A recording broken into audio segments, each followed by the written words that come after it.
Shalom dan selamat pagi saudaraku yang terkasih.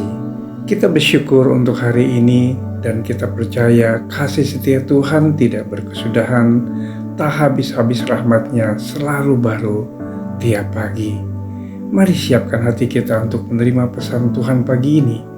Mari kita berdoa.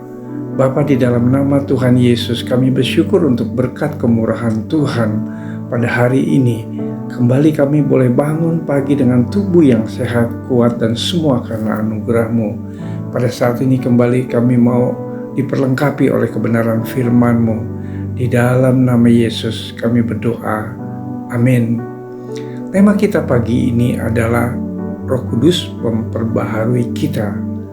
Firman Tuhan diambil dari 2 Korintus 3 ayat 14 sampai 18.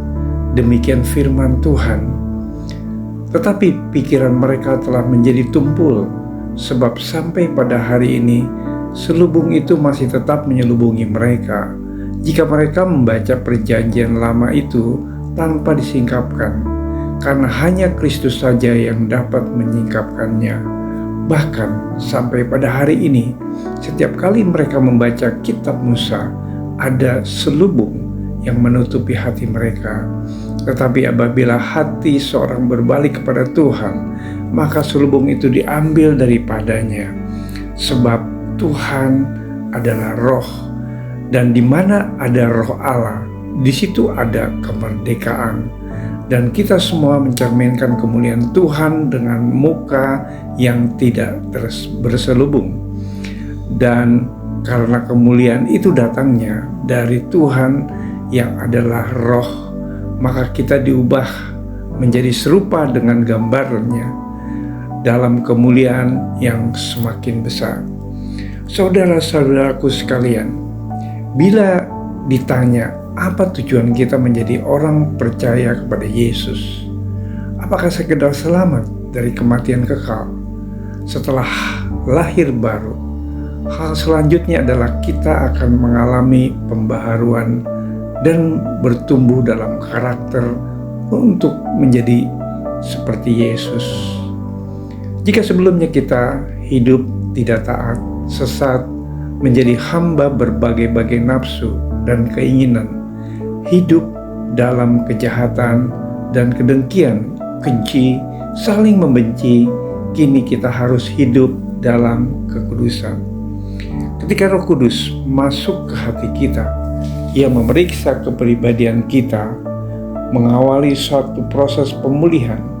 Jadi Roh Kudus akan mengerjakan pembaharuan sebagaimana yang dinyatakan oleh Paulus untuk mengalami pembaruan karakter yang kian serupa dengan Kristus.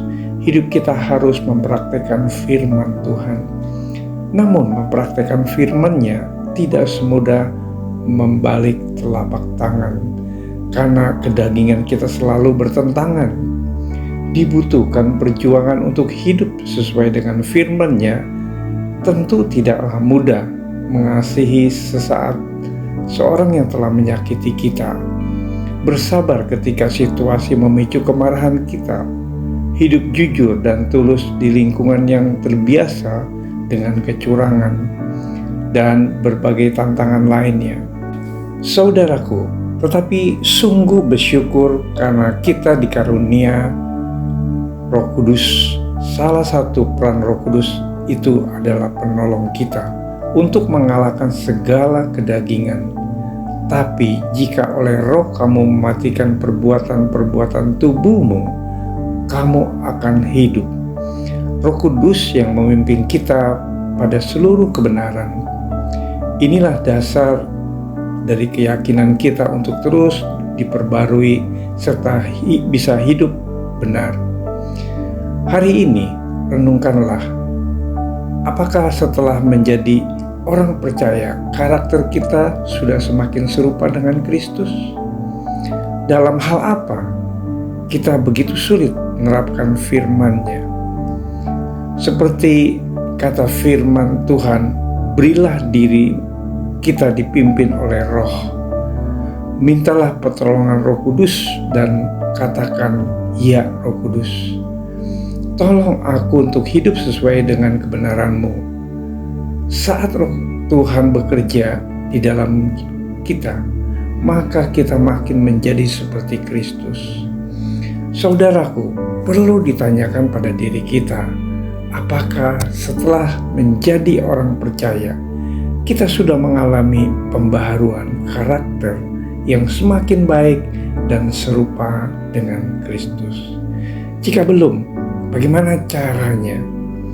Saudaraku, yang harus kita lakukan adalah berilah diri untuk dipimpin Roh Kudus dalam melakukan segala perintah Tuhan. Roh Allah tidak akan memperbolehkan kita menggunakan tubuh kita seenaknya. Mari kita berdoa. Tuhan Yesus, terima kasih untuk renungan firman-Mu pagi ini. Betapa kami bersyukur memiliki penolong adalah Roh Kudus yang akan memimpin kami pada seluruh kebenaran, sehingga hidup kami semakin hari semakin serupa dengan Kristus. Ini kami, Roh Kudus, pimpinlah kami untuk mempraktekkan kebenaran firman-Mu. Di dalam nama Yesus kami berdoa. Amin. Selamat beraktivitas. Tuhan Yesus memberkati.